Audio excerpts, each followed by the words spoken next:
I actually feel sympathy for San Francisco Giants fans right now. Well, I feel sympathy for most San Francisco Giants fans right now. The team still attracts some of the most pretentious, arrogant, myopic supporters this side of Fenway Park or Yankee Stadium.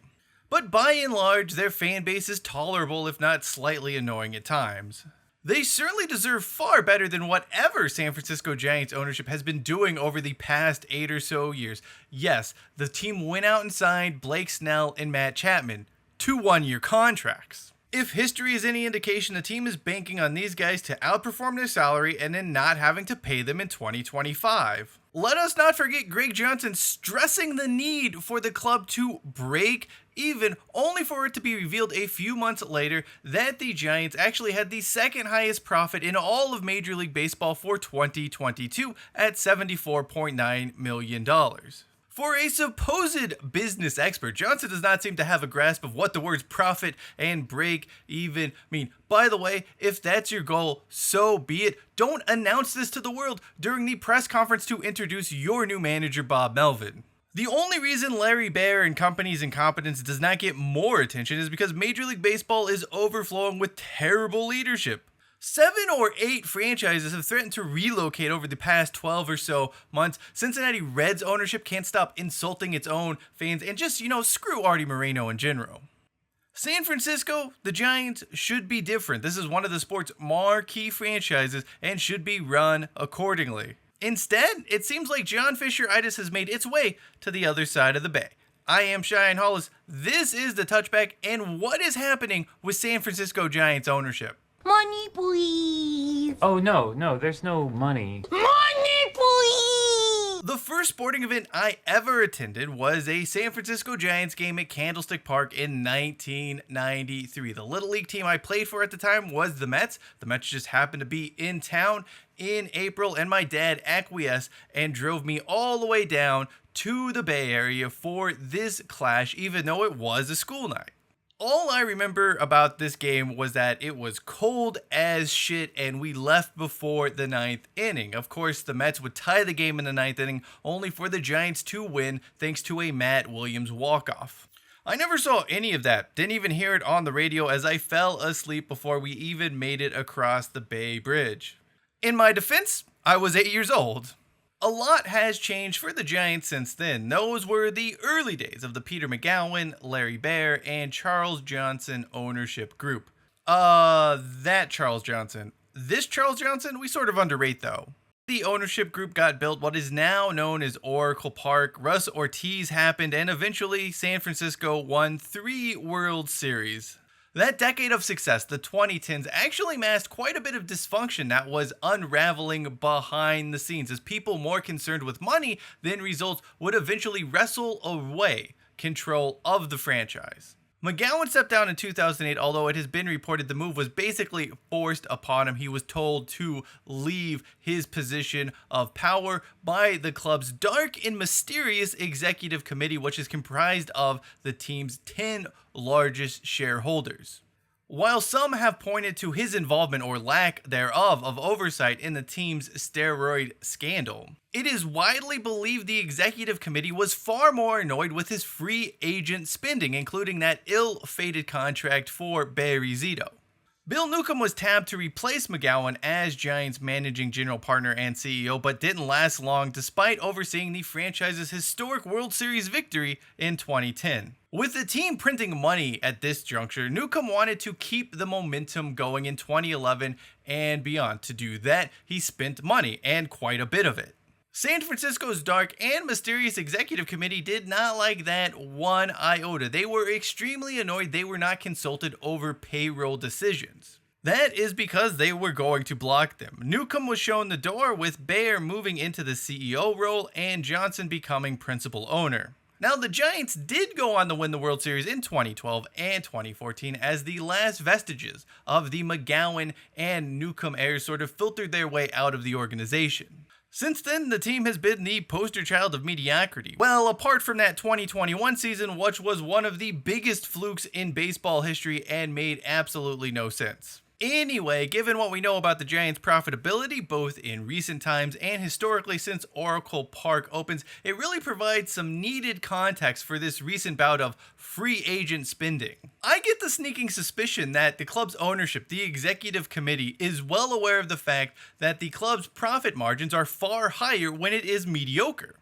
Of course, you can't be mediocre forever. You need to throw the fans a bone or else they will get restless. That helps explain what are essentially one-year deals for Snell and Chapman, as well as relatively modest contracts for Jorge Soler and Jung-Ho Lee. Don't let the optics fool you, this isn't a team breaking the bank.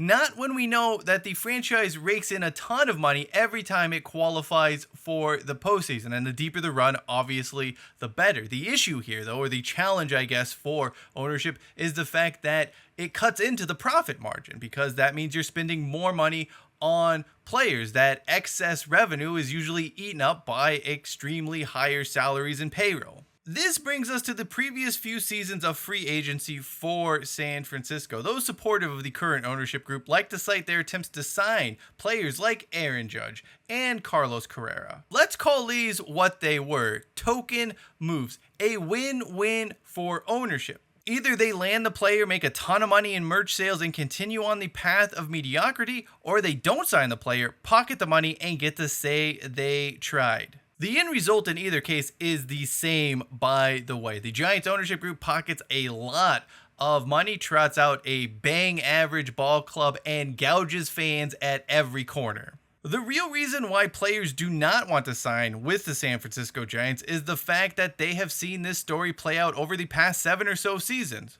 Why would any big leaguer in their right mind want to play for the San Francisco Giants when you know that they aren't really going to try? They're not going to take that extra step needed to compete with the very best. Signing Blake Snell and Matt Chapman is the bare minimum this franchise can do, considering just how much it asks fans for money. Remember when Giants ownership bragged quite a bit about how they were lowering prices in 2019? Yeah, those have since been jacked up. Back in the day, the team bundled sales tax into the price of concessions. Now it's added on top of the price. I reckon this wouldn't be so bad if the quality of what you were getting at Oracle Park was good, but it is not. Since the 2010s, things have just fallen off a cliff everywhere you look, and really when you go back to it, the 2010s was probably the last time those in charge of the Giants actually cared about fans. Make no mistake, the Giants' experience at Pac-Bell Park or Oracle Park has always been expensive. However, you used to feel like it was somewhat worth it. You got what you paid for.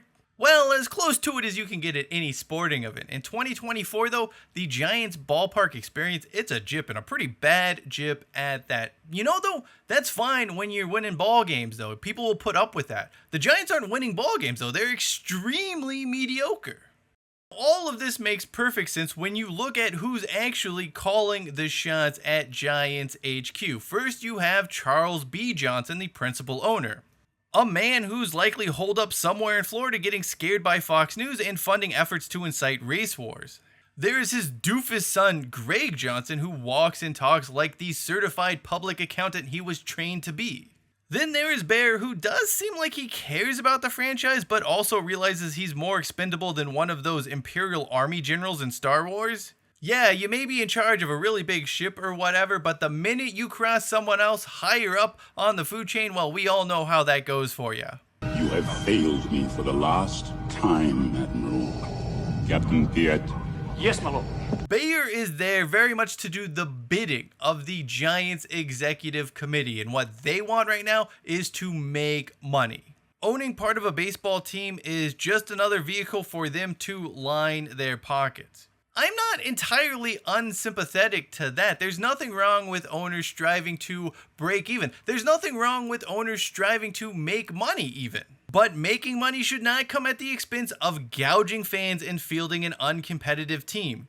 You are the stewards of a professional sports franchise that represents a local area, a local community, not operating a listed company. Start acting like it. There are pockets of San Francisco Giants fans that are just insufferable, pretentious attitudes and unrealistic expectations. But I'd like to think most are by and large tethered to reality. They do not expect the team to be the second coming of George Steinbrenner's Yankees or the current incarnation of the Los Angeles Dodgers, where money is just handed out freely to anyone who comes through the door. They just want the team to genuinely try, put in a real attempt. That is, after all, what those fans did back in the mid-1990s when they showed up to a rusting, a decaying, and a very cold Candlestick Park to watch the likes of William Van Landingham make starts and get progressively worse and worse after his rookie season. Do read some horror. Awesome, smart. Yeah. Yeah, I like to get scared just as much as anybody else. This isn't even really a big ask, but the San Francisco Giants ownership seems to have zero desire to do anything other than the bare minimum. Don't be fooled into thinking this small-time spending spree in 2024 is a sign of things to come. History shows us that the team will go back to what it was doing in years past. That being maximizing revenues and extracting as much value as they can from San Francisco Giants fans. Thank you for watching this video. If you'd like to learn more about how Major League Baseball is single-handedly destroying minor league baseball, well, the playlist in the bottom right-hand corner of your screen is the place to go. And to learn about how Oakland became home to the worst owners in all of sports, well, the video in the upper right-hand corner of your screen is what you need to click on. Until next time, I am Cheyenne Hollis, this is The Touchback, and as we are fond of saying, hashtag take it out to the 25. Money, please!